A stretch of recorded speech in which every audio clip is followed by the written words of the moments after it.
Welcome back to the channel, folks, and thanks for your support as always. This episode I'm going to take a little bit of time to show you the more technical aspects of Apocalypse, and in my opinion, this is a pretty cutting-edge vessel, and a lot of the decisions I've made based upon many thousands of miles I've spent at sea.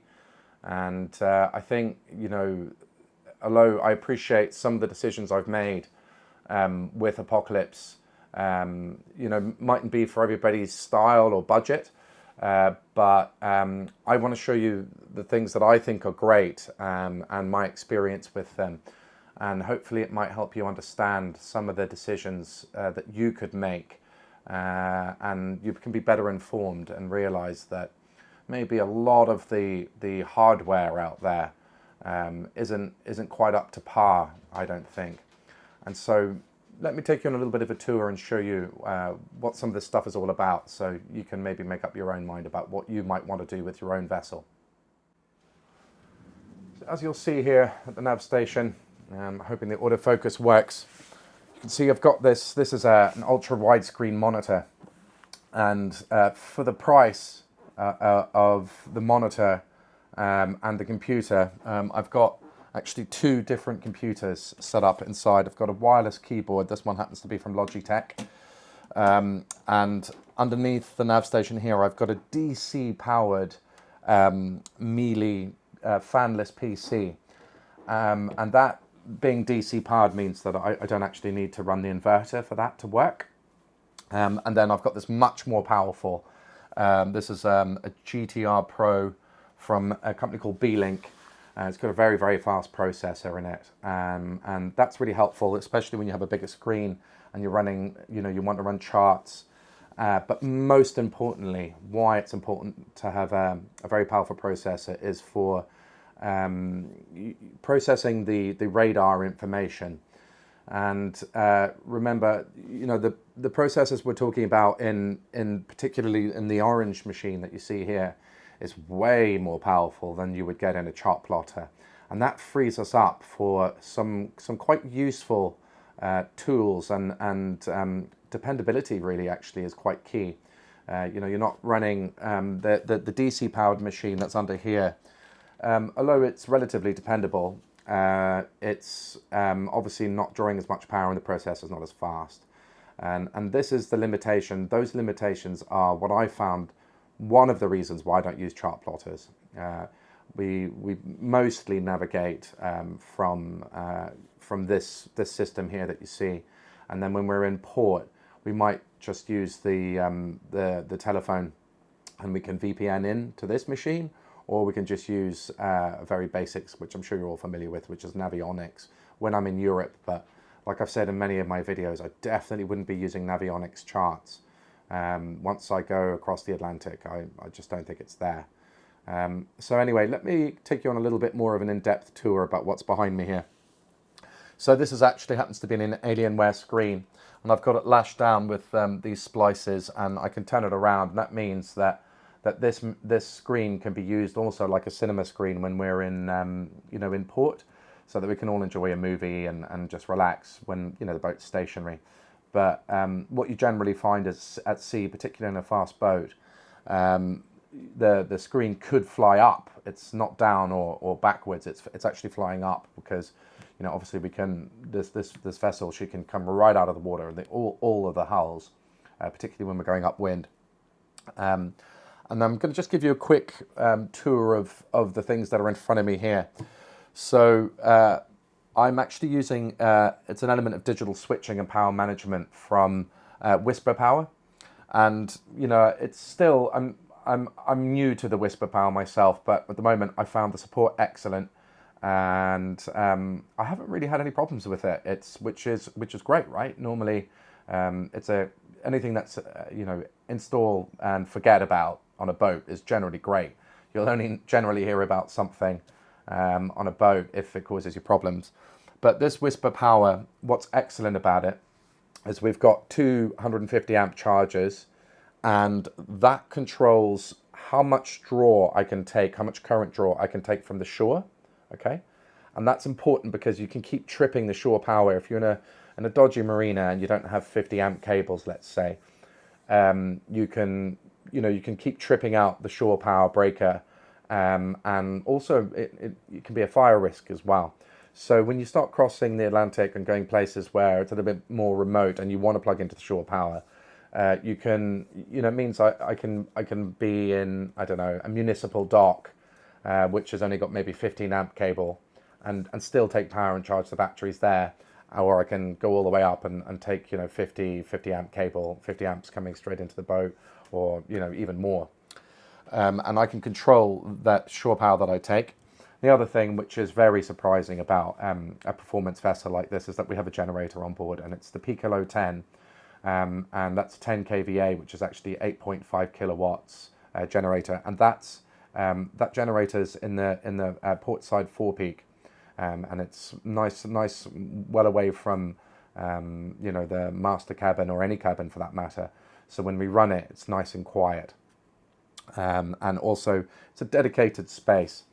I'm a big fan of the engine that they use for that, and you'll find most of the core engine that's used is a Kubota engine. You'll know Kubota from farm machinery and that sort of stuff.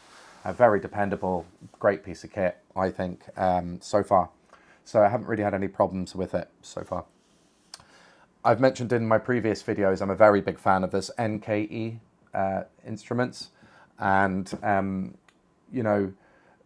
not a fan of an MEA 2000, and I have an MEA 2000 on this boat, which you'll see under here. In a few seconds, I'll show you what I've done. But generally, the problem with an MEA, I find, is that the further the cabling is, you get a voltage drop. Okay, so the longer distance, and I think it's like 8 meters is actually the known limitation. And the problem is that the NKE instruments, the NMEA instruments, excuse me, the voltage drop isn't detected. They detect the voltage difference, most of these, NMEA 2000 instruments. So my view is the limitation of NMEA is as soon as the boat starts to get maybe over 28 foot, I probably would be avoiding installing any NMEA equipment at all if you can avoid it. Now, as I said, a lot of instruments these days are NMEA 2000. So if you went out and bought Raymarine, B&G, Garmin, there's a very high chance those are all going to be running off NMEA 2000. Now, one of the decisions I made to go with the NKE uses a different system, a different kind of architecture called top line. They call it top line. But in essence, really, the communication is done by DC avionics cable, which is shielded. And that shielding gives you protection from, electrical storms and bad shore power in the marina. Obviously, we're in the water here. And this NKE stuff, it's tried and tested by offshore racers. So a lot of the Ultim Trimorans, the Emica 60 guys, if they're not sponsored by someone else, if you ask the skipper, usually they'll want to have an NKE instrument. And it's a French-based company, and that helped because obviously I built this in Lorient, this vessel, Apocalypse. It's an ORC 57, and it was built in Lorient. And it's also mostly carbon, the boat, so you'd be a little bit more susceptible to electrical storms and electrical current and leaks in the water. So that's stuff I'm going to talk to you about in a few minutes. For that reason, I have these two kill switches. This is for my engine start batteries, and that completely kills all the power that could be leaking, for example, and cause you your galvanic corrosion. So we have these kill switches for that. As you can see, as this is mentioned, it's an internal power switch. So I can basically switch off all power. And what happens is then, if I was to walk away from the boat, the fridges and all that stuff will go off. But you'll still be charging and maintaining the batteries with the solar and the shore power. So it's really like, let's call it winter mode if you wanted to switch off the whole boat for that. This is a digital switching setup from a company called Shaber. And Shaber, I've later found out since my other videos that it's a French-based company. And I have to say, today I've been very impressed with the simplicity of this digital switching. I was very wary about having digital switching on a boat at all, but I think the merits of this shaper system, it's impressive because it's like, we have two boats basically on this vessel. The boat's split in half. And so if there's a problem with, something on the port side, then I know I should probably be looking at the port side for where the issue is. And most of the communication is done by radio frequency, and that means you're chopping out a lot of copper. There's less refit issues, and there's less weight and less cost. Even the light switches are based upon radio frequency, and that means they're all quite programmable. And it also means that there's no copper running to those switches, and obviously that's one less thing to fail. Interestingly, if I'm not mistaken, also the switch doesn't actually have a battery in it. It's kind of breaking the radio frequency, and it's been constantly monitored. So very interesting technology, and I'm going to go into that in more depth later if you folks want me to. But so far, I'm pretty impressed. Hasn't really caused me any issues. The issue that most people have with these kind of things is the person that installed it didn't install it properly.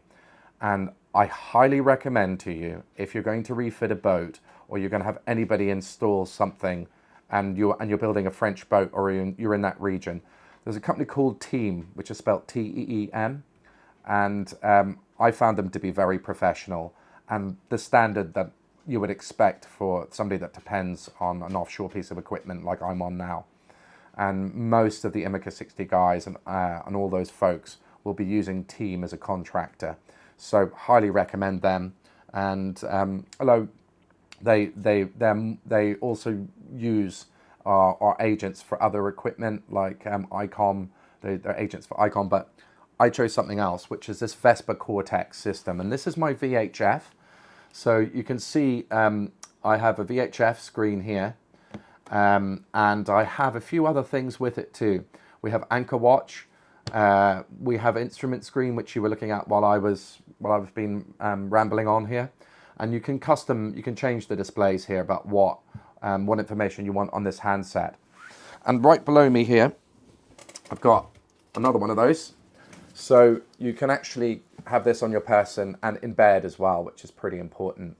And all the alarms, like the anchor watch alarms, I can have that coming to me through this handset, which is very loud and waterproof, by the way.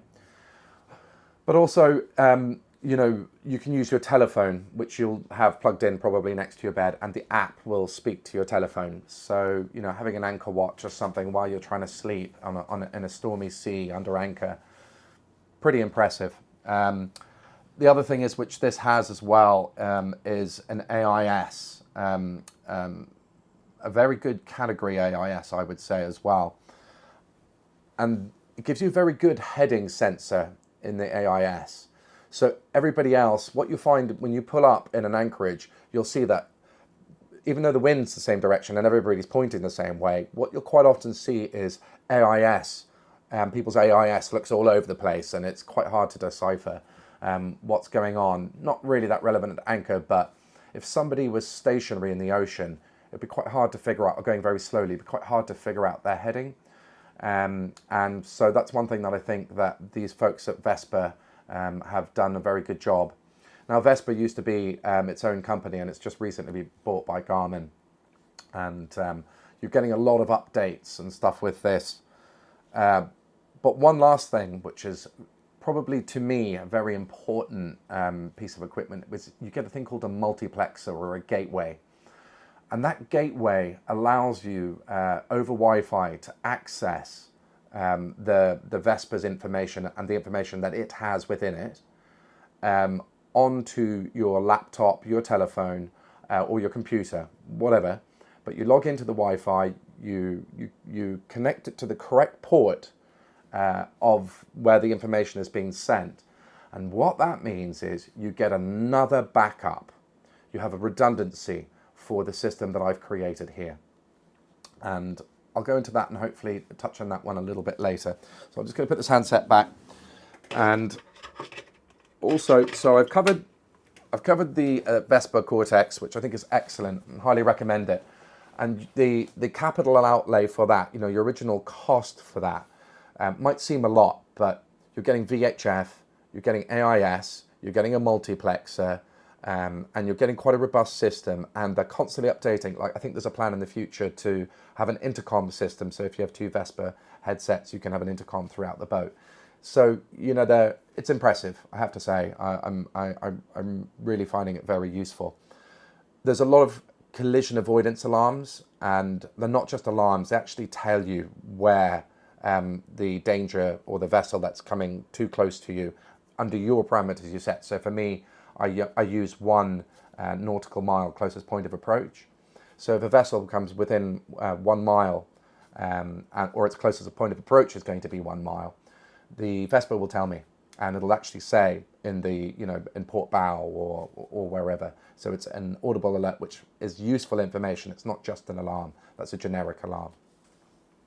So digital switching, I actually have 2 autopilots in this vessel. She's obviously a very fast boat, and my experience with autopilots is that although NKE hasn't failed me, in the past I've had a lot of problems with autopilots, and it's usually electrical storms or stuff like that in the water which causes problems. So what I've got this is a very high quality one here, very high quality autopilot, and it's the high resolution cruising version from NKE. Whereas I've got this backup secondary autopilot completely disconnected from power, and the breakers, open, so the circuit is basically not closed, to hopefully protect it if I should have a problem. And what that means is, if this fails, I simply go to the breaker, switch on the autopilot, and now I should basically have a heading hold autopilot, and make it a little bit easier for myself and Bobby, rather than manually steering, particularly if we have bad weather. So that's what that's about. And then if you can see, I'm going to move the camera a little bit to the right here. You can see that this is my MG battery monitor just here. And what that does is it's completely separate. It's not connected to anything other than the MG battery's main control system.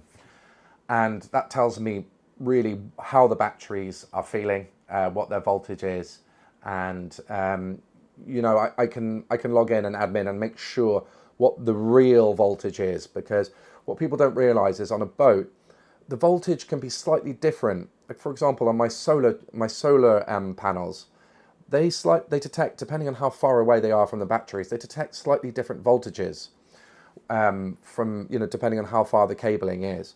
Whereas this is the true voltage that the batteries are at. And we have 1,100 amp hours, which is quite a lot again for this type of vessel. And that the reason being, we have a great inverter, which is really it's a 14,000 watt inverter from Whisper Power, and that means that you can be cooking, have the kettle going, and have all your bits and pieces. And it's energy. Once we have sun, with all the solar that we have on Apocalypse, we should, like Carry On, be completely independent and off grid. Then I have a water maker from Aquabase.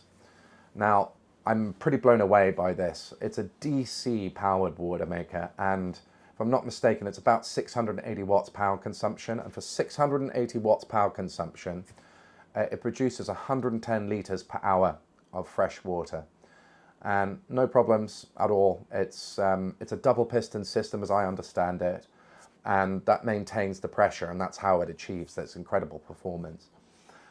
So obviously, we're kind of past the commissioning stage of Apocalypse now. So as time goes on, I'm going to show you how reliable this equipment stuff is as I spend a bit more time at sea and doing some more miles. But I have to say, I'm impressed, and so far I can stand by and recommend Aquabase water makers. And then what you probably can't see, and I'm going to have to take the camera away, but under my desk here, I've got this green remote, and this remote basically is connected to my Anticapsize system, ACS system, And as I've shown in previous videos, we have all the sheets and the Traveller and the main sheet and the J1 or the for sale sheets or whichever sheet. Basically, we've got it in a cam cleat. And if there was an emergency, I can just simply press this button and it dumps the sheet and makes the boat safe. And how I can control the parameters, the gyroscope, basically. I've kind of taken some of this out so I can show you. This is some of the wizardry that's under the nav station here. And I can change the parameters depending on the sea state. And basically what it detects is the how much you're pitching, and also the pitch polings. So if it's a little bit more relevant, as you'll see in the foiling trimarans, that major problem for them is that they'll pitch pole. And so each setting is basically a filter and decides about how we want the parameters to be. So if we were in flat seas, 20 knot winds, we would be hoping to do 21 knots or thereabouts, depending on the wind angle. So we would have the filter set quite low then, right? But as the sea state picks up, you're going to have basically more pitch, and the boat's going to be rolling more as well. So you've got to filter that out, and so you'd like to be able to manually select that, and that's all accounted for. It's more on the professional side, professional racing side of things. So that gives you a little bit of an overlay of what's going on here at the nav station. But I'm going to get now to the kind of the heart of how we navigate and some of the most useful tools in it, and that's OpenCPN. And OpenCPN is an open source software, and I've been meaning for a while now to show you a little bit about how we've set this up. And in order to do that, I'm going to have to take the camera off the tripod and bring a little bit closer and show you a bit of the setup under the nav station. And you'll notice also that it's pretty neat. One of the other things is I've made sure the cables are quite short for the reasons I mentioned earlier on. So let's have a look at that. So you can see I'm just going to lift this up, and one of the handy things about this design is the ventilation. So I've often talked about this ActiSense. This one's an NGW1, and quite often you'll need some sort of method to get the this is NMEA 2000 cabling here. This is an NMEA 2000 backbone. Okay, and what you're going to need is some way to get that NMEA 2000 data into your computer. Well, what's slightly different about this sort of setup here is we're actually just converting the Vesper Cortex information and making sure that the Vesper's language, which is NMEA 2000, can speak with the NKE instruments, which is top line. And that's really why we've got this here. And so what I've done is we've got power going to the NMEA 2000 with DC to DC converters, because this boat is a 24-volt boat. And then this is a leakage monitor. This detects leakage, to avoid galvanic corrosion, basically, because the boat's carbon. But as you can see, we're populating some information. I'll just move the camera around here. But you can see that we're populating information quite nicely in the Vesper Cortex, and we're getting depth and all sorts of things here. Getting apparent wind at the moment, and we would get this as speed through the water, but I can change this display to be whatever I want. You can see we're getting heading data, and various bits and pieces that you would need. So don't underestimate this Vesper Cortex. It's pretty cool because you're saving yourself some money having an extra set of instruments here. And then of course I've got the NKE instruments. I'll just make sure that you folks can see this. So the NKE instruments, you can do custom displays, and this is a lot more, I would say, on the racing and professional side of things. But you're getting much the same information that you would normally expect. But then you have quite a lot of information in this particular screen about tactics and various bits and pieces. But if I'm honest, I would actually prefer using the tactics on the OpenCPN. I find it more useful. But I think probably the best thing about this NKE's equipment is the fact that through the PC, I can actually administrate this NKE's hardware and find out if there's any problems on the whole network. And I can show you that later, but that's through a kind of a software called Toplink or Topline. And then you can see, as I talk about all the time in my videos, I talk about this excellent OpenCPN. Now, I'm going to try and give you some idea of what's going on here and show you some of the settings. But you can see what we've done is I've taken the benefit of some of the team at OpenCPN have hacked various radars.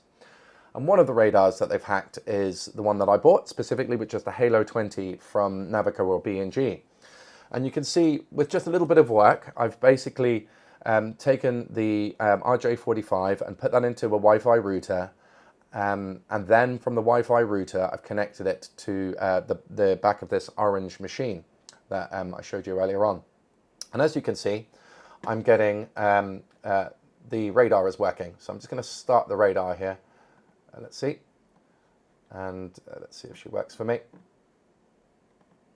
There we go, spinning up. And there we go. As soon as the heading data kicks in, and you can see very well that I'm getting excellent radar and very, very good quality radar information here. And then over here, these are custom displays, so I can modify and change the displays as I see fit. But what you can see in the bottom here, left-hand side of the screen, I've got you know, the wind average and the wind speed and wind direction average. We've got a light wind day here at the moment, so classically in a light wind, it's all over the place. I think for you to understand the power of this stuff, if I show you, I'm going to zoom out and I'm going to change the charts here to a different chart. That's one extreme strength. You saw how quick that was for me to change between different charts that I've bought. But you can see the AIS information. So that's coming from the Vesper Cortex, and you see two fishing guys out here at the moment. And you know, we've got various charts running. But what I can do is we can also, which is nothing particularly bizarre, but we can overlay radar information on top of the chart. So what you'll see is the radar information coming up like that on top of the chart, right? So I'll just switch that off so I can chat away with you here. What this means is, because the processor is so strong in this orange machine that I have here, it means that there are no artifacts. There's no useless information coming from the radar. And on top of that, if AIS isn't working like you see here, or we're not, see these vessels here, these are AIS, this is AIS information, and you can see this fishing vessel is called Angela C. But occasionally you find, as you go into more remote regions, quite a lot of people don't have AIS, especially fishing vessels and smaller boats. But the beauty about having this OpenCPN set up means that anything we see on radar is a genuine target. Either it's weather or there's something in the water. And you can see over here on the chart, there's a marine farm here, and you would see the buoys. In fact, you can sometimes even see seagulls. So just to recap, so we've got the very high quality radar, and the radar, anything that we see on radar is a genuine target. So it's either weather or there's something in the water, basically. And what that means is that in the old classic radar, you have a lot of artifacts, and there's not much filtering of the useless information. So OpenCPN handles the you know, auto gain and the filtering. It's so good that myself and Bobby are just blown away by it. Once we, you know, especially when we use this high processor, this really good quality processor from this computer. It's just mind blowing. And you can, with the Halo 24 from B&G or Navico, you've actually got two virtual radars, which you can see on the screen here. And so with one radar dome, one physical dome, you've actually got two radars. And with this incredible calculation, a little bit like Doppler, you've got what's called ARPA.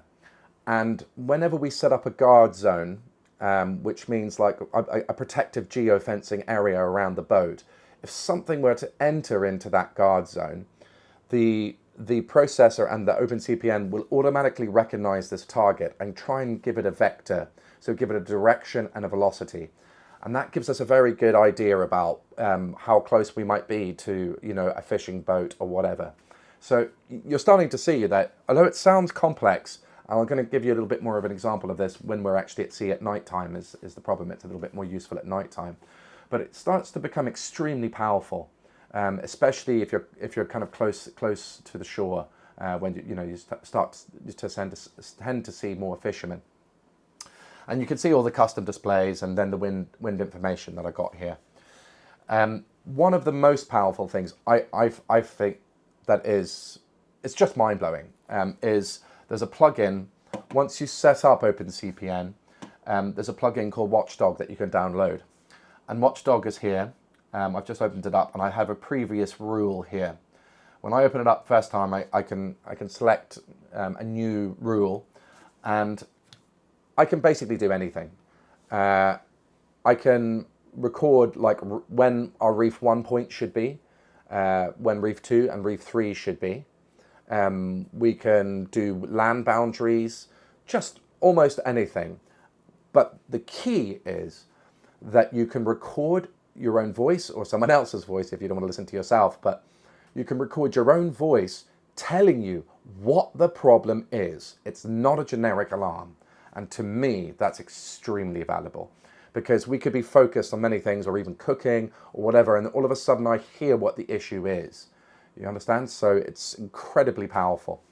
And so like I just can't, I can't express, first of all, my gratitude to the OpenCPN team for all their hard work. But, you know, when you see this in operation, you'd be crazy, in my mind, to be spending 6 times more on a chart plotter that doesn't do half as much and also isn't dependable. Because remember, when I'm across the Atlantic or when I'm in a remote place, if the computer fails, I'll buy another computer and make it a navigational computer. Do you get my point? So we'll always have redundancy, and I'll always be able to make something myself. As part of that redundancy, you've got the Wi-Fi. Remember I was telling you about the Vesper Cortex has its own gateway, so we could log into that with another laptop. But on top of that, with the NKE system under here, I've basically added, it's just another Wi-Fi connection, another gateway. So we have 2 gateways and a USB gateway to the ship's information. And sometimes that can happen, especially when you've got electronics in the humid environment. It's always wise to try and have some backups. So I hope that's kind of touched a little bit on the OpenCPN setup. Now, setting up OpenCPN, I have to say, isn't necessarily the easiest part in the world, and you're going to have to get your head around a few things. First of all is the fact that you need some sort of gateway to access the ship's backbone information. And I've used one and I found it very good, and it's served me very well in my journey around the world, which is a company called ActiSense. And you need to get the right gateway to connect to your backbone. So you could have NMEA 803, I think it is, or you could have NMEA 2000. But either which way, you need a gateway to connect to your computer. Now that gateway can connect to your computer by USB, or it can connect by Wi-Fi. The choice is yours. But I would say the preference probably now would be Wi-Fi, because USB can get oxidized and cause you problems. So you'd probably be a bit better off, and it means that you're a bit more free to sit around the boat if you have Wi-Fi. I mentioned earlier on that the radar is coming into a Wi-Fi 6 router on this boat. There's a good reason why I did that. Because when you connect the radar into the Wi-Fi 6 router, although it's not quite as dependable as you've seen by the hardwired Cat 6 cable that I have going into this orange computer, but the radar can be sent over Wi-Fi, meaning that you get all the information, be it the wind, the radar, all that information, and an exact copy of this navigation station computer can be on your laptop. And that's incredibly attractive since the advent of, for example, Mac have got very, very powerful, Apple Macintoshes have got very powerful processors at the moment, the M1, M2 chips, and actually the competition for that chip is in this orange machine at the moment. So yeah, that gives you a bit of an idea, and you have a few choices when you going to make a navigational computer, are you going to stick to Windows? Are you going to stick to Mac or Linux? And OpenCPN was actually originally programmed for Linux, although it's on all of those platforms that I mentioned. But I actually have the machine that's here, this DC powered machine, that's actually running off Linux Fedora. And why I like Linux is it's extremely stable. The community, there's no, you can take quite a low-powered machine and put Linux on it, and it'll run very well, much better than if you have Windows on it, because there's a lot of bloatware and processors that are taking up a lot of time and energy on that machine, whereas Linux is quite a lean, let's say. So one I particularly like is Fedora. But by all means, you can try different Linux distributions, and that's a personal choice. But if you're new to the whole Linux game, you can even try out Linux on an old machine without committing to it, and that's by using a live USB. Anyway, so I hope that gives you a little bit of an idea about some of the things that are going on here on Apocalypse. And I can go into a lot more detail and setup details, but there's it's worth your effort. My advice to you is it's really, really worth your effort to delve into these things if you're going to do what I do.